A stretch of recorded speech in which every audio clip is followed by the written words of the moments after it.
اپنے جذبات کا اظہار کرنے میں فائدہ سمجھتے ہیں، وہ فائدہ نہیں ہوتا، وہ محض اپنی بڑاس نکالنا ہوتا ہے، نقصان ہوتا ہے اس میں۔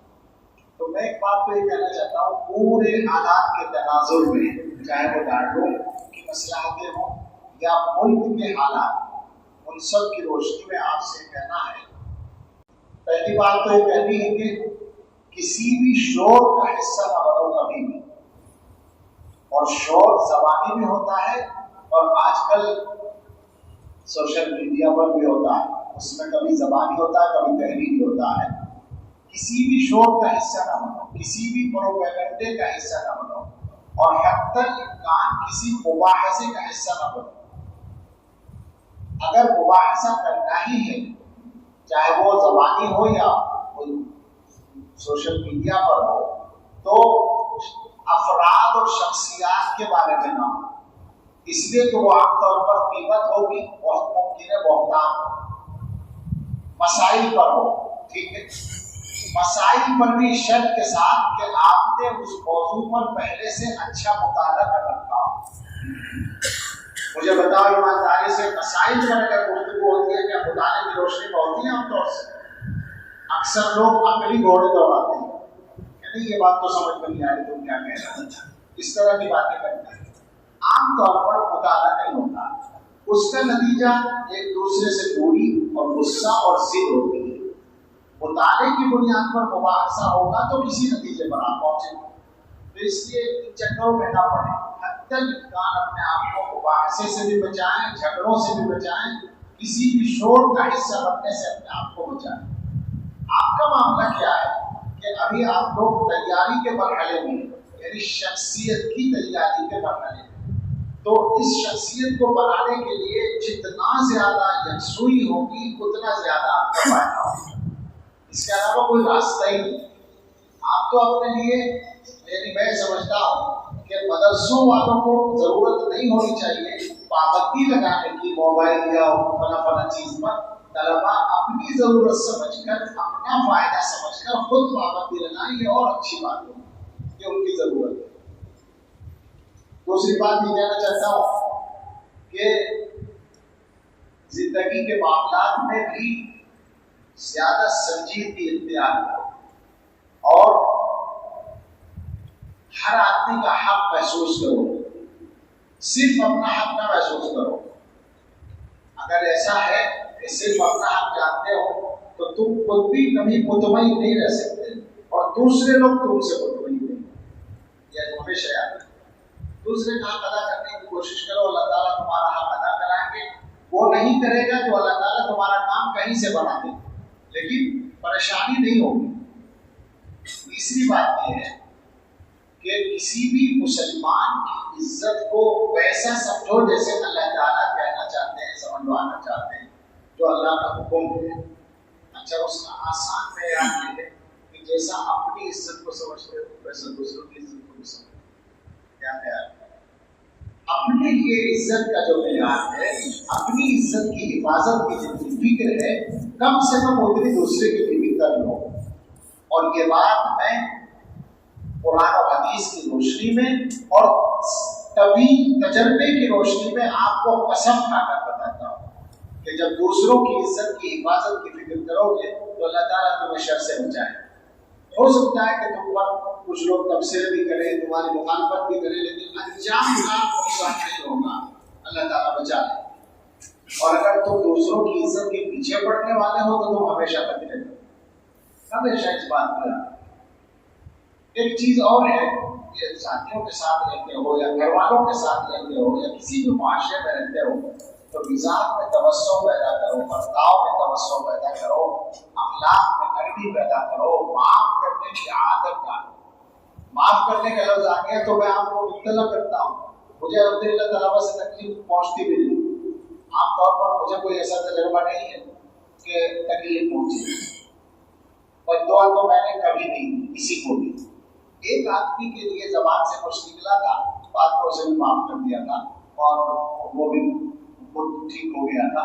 باقی کبھی میں نے کسی طالب علم کو بد دعا نہیں دی، اور پہلے ہی سے نیت کر رکھی ہے کہ اگر کسی سے کوئی تکلیف پہنچے تو معاف ہے۔ الحمدللہ معاف ہے. آپ میں سے بھی اگر کسی سے پہنچی ہوگی, مجھے نہیں امید ہے, تو معاف ہے میری طرف سے. آپ بھی معاف کر دیں. اگر مجھ سے کوئی تکلیف ہو, مجھ سے تکلیف پہنچی ہوگی کہ میں ڈھنگ سے پڑھا نہیں پایا ہوں, تو اس تکلیف کو خاص طور سے سبھی معاف کر دیں. اور باقی یہ کہ کوئی اور تکلیف کسی کو پہنچی ہو تو اس کی معافی چاہتا ہوں میں, لیکن میں اپنی طرف سے معافی کا اعلان کرتا ہوں کہ میرا تکلف تو ہمیشہ کے لیے معافی. آپ لوگ اس کو مزاج بنائیں, ایک دوسرے کے لیے وسعت اختیار کریں. دنیا والے بہت ہیں آپ سے دشمنی کرنے کے لیے, آپس میں تو کم سے کم محبت ہونی چاہیے. آپ سوچیے ذرا کہ دنیا کے جو حالات ہیں, ان حالات میں آپ کو کیا کرنی ہے. یہ تو وہ باتیں ہیں جن کا تعلق عملی زندگی سے ہے, اور اس کے علاوہ بھی بہت سی باتیں ہو سکتی ہیں جو ضروری باتیں ہیں. لیکن ایک دو باتیں میں اور کہنا چاہتا ہوں کہ ایک تو اپنا علم بڑھاؤ, مطالعہ پڑھو. پڑھوانے کا مقصد صحیح راستے تک پہنچانا ہے. جتنا زیادہ پڑھو گے اتنا زیادہ ہمارے بڑوں کے راستے کے صحیح ہونے پر بصیرت کے ساتھ یقین کرو. اگر آپ کو اکابر دیوبند کے راستے کی درستگی پر یقین نہیں ہے تو پھر آپ دارالعلوم کے فاضل نہیں. بعض طلبہ کے بارے میں پتہ چلتا ہے کچھ اس طرح کی باتیں, تو ان سے یہ بھی گزارش ہے کہ وہ ٹھیک کر لیں اپنے آپ کو. نہیں سمجھ میں آتا تو بات کر لیں, لیکن اپنے آپ کو ٹھیک کریں, ورنہ خطرناک بات, خطرے کی بات ہے. یہ زمانہ گمراہیوں کے پھیلنے کا زمانہ ہے. نظریات اور افکار یوٹیوب پر بیٹھے ہوئے ڈاکٹروں اور انجینئروں سے مت وصول کرو. سمجھ رہے بات کیا بات ہوئی ہے؟ تمہارے پاس اتنا بڑا ذخیرہ ہے علوم کا, تم ان علوم کو پڑھو اور خود صلاحیت پیدا کرو. میں بار بار یہی بات کرتا ہوں کہ ہم اپنے طلبہ کے ذہن کو بند نہیں رکھنا چاہتے. ہم پہ الزام نظام یہ اپنے مسلک میں محفوظ رکھنا چاہتے ہیں. مسلک کی بات آ گئی تو میں ایک شکایت کر دوں لوگوں سے, تم سے نہیں, ان لوگوں سے جو مسلک کے لفظ سے چڑ جاتے ہیں. مسلک کیا چیز ہے؟ نظریاتی کا نام مسلک ہے. اور تو ہمیں یہ دعویٰ دیتے ہو کہ صاحب یہ مسلک کے معاملے میں بڑے سخت ہیں. وہ جتنے لوگ مسلک کے لفظ پر ہمیں گالیاں دیتے ہیں, میں نے ان کو اپنے سے کہیں زیادہ اپنے نظریات کے لیے سخت پایا. وہ اپنے نظریے کی مخالفت کرنے والوں کو کہاں کہاں تک پہنچا دیتے ہیں اندازہ لگانا مشکل. ابھی صحابہ کے مسئلے, یعنی صحابہ کرام کا مسئلہ کسی ایک فرد کا مسئلہ نہیں ہے, وہ بات ہی ختم ہے, بالکل ختم ہوتا ہے. میں نے اس دن بھی کہا نظریے کا مسئلہ صرف عام نظریے کا مسئلہ نہیں, پورے دین کے اعتماد کا مسئلہ ہے, اور آج سے بھی دور تابعین سے طے شدہ مسئلہ ہے. اس مسئلے میں ہم نے بات کی یا ہمارے لوگوں نے بات کی تو کچھ لوگوں نے یہاں تک تانا دیا جیسے آپ یہ بات کر رہے ہیں صحابہ کے مسئلے میں جن کی توحید بھی شک کے دائرے میں آتی ہے, وحدت الوجود اور فلاں فلاں چیزوں کے قائل ہیں. سمجھ گئے آپ؟ اس سے زیادہ کون سا مسلک والا آدمی سخت ہوگا؟ تم اپنی رائے کے خلاف کوئی بات سامنے آنے پر اتنے سخت ہو رہے ہو کہ ہماری توحید کو شک کے دائرے میں لا رہے, اور تم اتنی عقل نہیں رکھتے کہ مسلک کن چیزوں کا نام ہے, عقیدہ کن چیزوں, ہمارے عقیدوں کو کوئی وحدت الوجود شامل ہے, کوئی بات یہ بنائی. خواہ کا الزام ہے.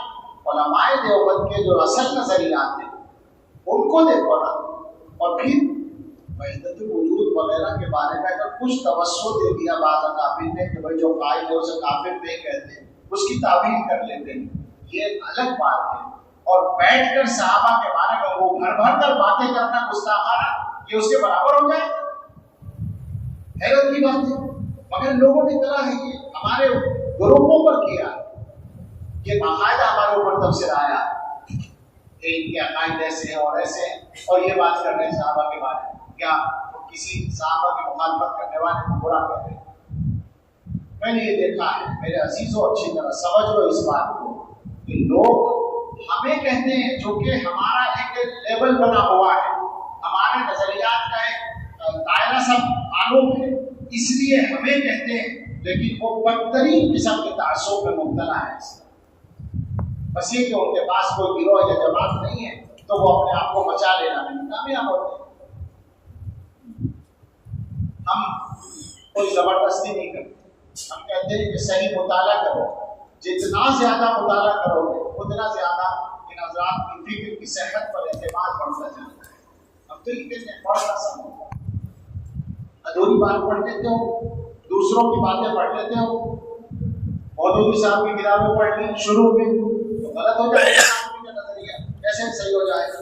یا کسی بھی ایسے آدمی کی پہلے صحیح کتابیں پڑھو، یا ان کے بارے میں جو بڑوں نے لکھا ہے اس کو پڑھو، پھر سمجھو کہ صحیح بات ہے۔ اپنا مطالعہ ٹھیک کرو، زیادہ سے زیادہ مطالعہ کرو، بار بار کہتا ہوں علم بڑھاؤ اور محنت کرو اس میں، اور کوشش کرو کہ دیکھو اللہ کا دین ہے، اللہ بے نیاز ہے، اللہ کا دین بھی بے نیاز ہے، اللہ تعالیٰ کسی سے کام لینے کے محتاج نہیں ہے۔ اور بہت ہی بے نیازی کی بات ہے، اور جب اللہ کی بے نیازی پر نظر جاتی ہے تو کام پہ لگتے ہیں، ہم جیسے گناہگار کام پہ لگتے ہیں۔ میں سچ کہتا ہوں، تم یاد کرو ذرا حضرت نوح علیہ السلام کو لمبی بات کرنے کا موقع نہیں، حضرت نوح علیہ السلام کا جو واقعہ ہے وہ اللہ کا اولو العزم پیغمبر جس نے 950 سال اللہ کا پیغام پہنچایا، اس کا ایک بیٹا نافرمان ہو گیا، بخشا نہیں گیا۔ صرف یہ کہ بخشا نہیں گیا بلکہ اس بندے خدا نے جب اللہ سے کہا کہ ربی ابنی من اہلی وان وعدک الحق وانت احکم الحاکمین، تو جواب کیسا ہے؟ یہ جواب اللہ تعالیٰ کی بے نیازی کو بتاتا ہے۔ قال یا نوح انہ لیس من اہلک انہ عمل غیر صالح، یہاں تک تو غنیمت ہے۔ فلا تسألنی ما لیس لک بہ علم انی اعظک ان تکون من الجاہلین، نادان نہ بنو، ایسی باتوں کا سوال نہ کرو جو نہیں جانتے۔ یہ کس کو کہا جا رہا ہے؟ حضرت نوح علیہ السلام کو، جن سے خود اللہ تعالیٰ محبت بھی کرتے ہیں، اور 950 سال انہوں نے محنت کی، اور اس کے جواب میں ان کا جو اگلا ٹکڑا ہے آیت کا، یہ بھی ہو سکتا تھا کہ حضرت نوح علیہ السلام اپنی خدمات کا حوالہ دیتے کہ اللہ 950 سال محنت کی، اس کے بدلے میں ایک بیٹا بخش دیا ہوتا۔ نہیں، وہ مقام جانتے ہیں، وہ اللہ کے مقام کو پہچانتے ہیں۔ قال رب انی اعوذ بک ان اسألک ما لیس لی بہ علم والا تغفر لی وترحمنی اکن من الخاسرین۔ یہ ہے وہ اللہ تعالیٰ کا مقام بے نیاز۔ یاد رکھو، علم کسی کی بھی جاگیر نہیں۔ اس دیوبند میں بیٹھ کر ہم نے عبرت کے عجیب عجیب منظر دیکھے۔ اب تو یہاں رہنے کی عادت ہو گئی، 35 سال کے قریب 34واں سال ہے رہتے رہتے۔ شروع میں تو میں رونے لگتا تھا بعض لوگوں کو دیکھ کر، اس لیے کہ جن اکابر کے نام سے ہمارے دلوں میں ایمانی حرارت آتی ہے، جن کے علمی ذخیروں سے ہم استفادہ کرتے ہیں، ان کی اولادوں میں ایسے آدمی نظر آتے ہیں کہ جو لاڈلوں میں دربار بننے کی بھی اہلیت نہیں رکھتے۔ اسی دیوبند میں یہ عبرت کے مناظر ہم دیکھتے ہیں۔ ہم جیسے ان کی کیا حیثیت ہے، وہ بہت بڑے بڑے لوگ، ان کی اولادوں کا یہ حال ہے۔ علم بے نیاز ہے، جب علم کی قدر نہیں ہوتی تو وہ رخصت ہو جاتا ہے۔ تو اس بات کو ذہن میں رکھ کر اپنے آپ کو اللہ کا اور اللہ کے دین کا اور علم کا محتاج سمجھ کر اپنی زندگی کا راستہ بناؤ۔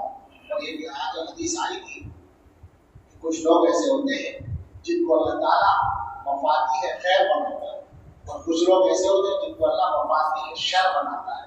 اچھی طرح اس جملے کو یاد رکھنا، جس ماحول میں بھی ہو، خدا کے واسطے ملتا ہے شر بن بننا، ہمیشہ ملتا ہے خیر بننے کی کوشش کرنا۔ اللہ ہم سب کو توفیق دے۔ سبحان ربی العلی العظیم اللہم صلی علی سیدنا محمد وآلہ وصحبہ وبارک وسلم۔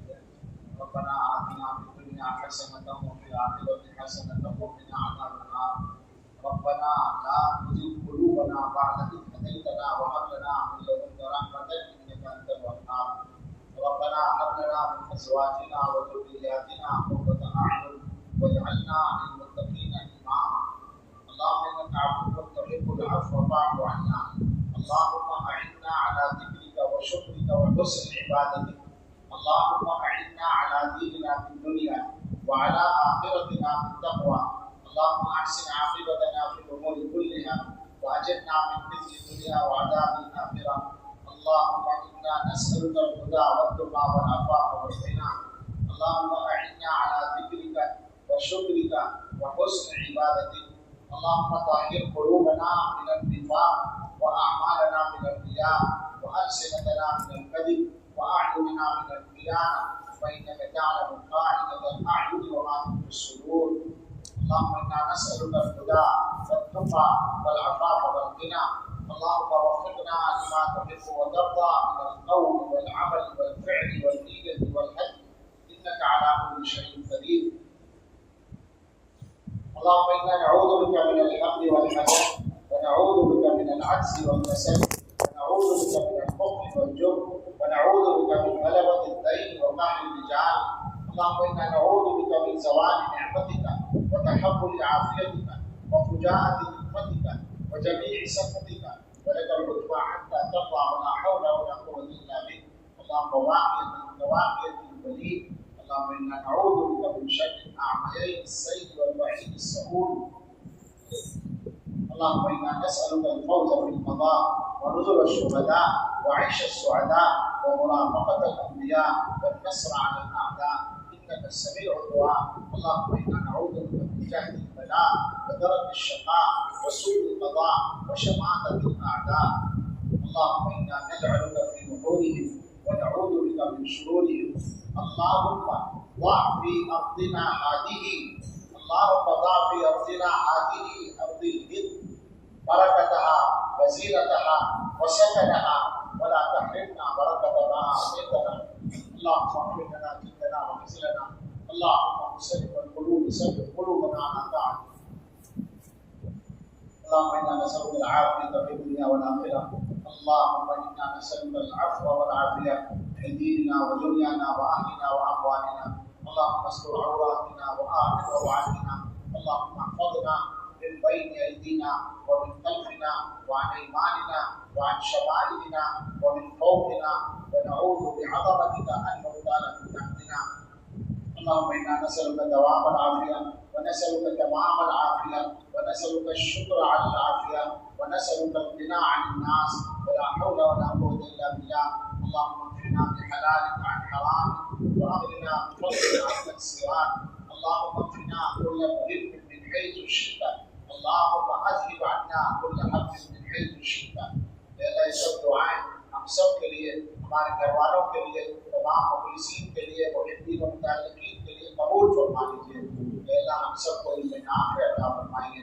اللہ ہماری بچے، یہ ہمارے طلبا، یہ آپ کی بنائی ہوئی موت ہے، یہ وہ قرض ہے جس کو آپ نے بنایا ہے.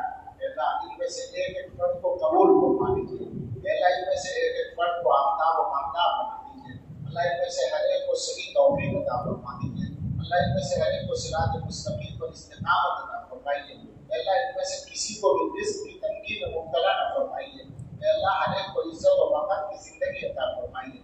اللہ جو پرچیاں آئی ہیں یا نہیں بھی آئی اور دعاؤں کے لیے دلوں میں امید ہے اور تمنا ہے، اللہ سب کی مرادیں پوری فرمائیے. سب کو بیماریوں سے شفا عطا فرمائیے، قرضوں سے نجات عطا فرمائیے. کہ اللہ سبھی بچوں کے لیے جن کی شادیاں نہیں ہوئی خیر کے رشتے آسان فرمائیے، خیر کی شادیاں آسان فرمائیے، اور جن کی شادیاں ہوں گی ان کے لیے اولاد صالح عطا فرمائیے. اللہ ہم سب کو اپنے اچھے بندوں میں، اپنے ہدایت یافتہ بندوں میں، اپنے مقبول بندوں میں، اپنے شکر گزار بندوں میں شامل فرمائیے. اللہ ان دارالعلوم کی حفاظت فرمائیے. اللہ دین کے ہر ادارے کی، ہر مدرسے کی، ہر مسجد کی، دعوت و تبلیغ کے کام کی، معتبر خانقاہوں کی، دین کے تمام خدام کی اور معاونین کی حفاظت فرمائیے. ہر صاحب ایمان کی، جان کی، مال کی، عزت و آبرو کی، گھر بار، اولاد و کاروبار کی حفاظت فرمائیے. اللہ ہم سب کے دلوں کی اچھی تمنائیں پوری فرمائیے. اللہ ہم سب کے لیے اور پوری امت کے لیے آنے والے وقت کو گزرے وقت سے بہتر بنا دیجیے، اور سب سے بہتر ہمارے آخری وقت کو بنا دیجیے. ربنا تقبل منا انك انت السميع العليم وتب علينا انك انت التواب الرحيم. وصلى الله على سيدنا محمد وآله وأصحابه أجمعين برحمتك يا أرحم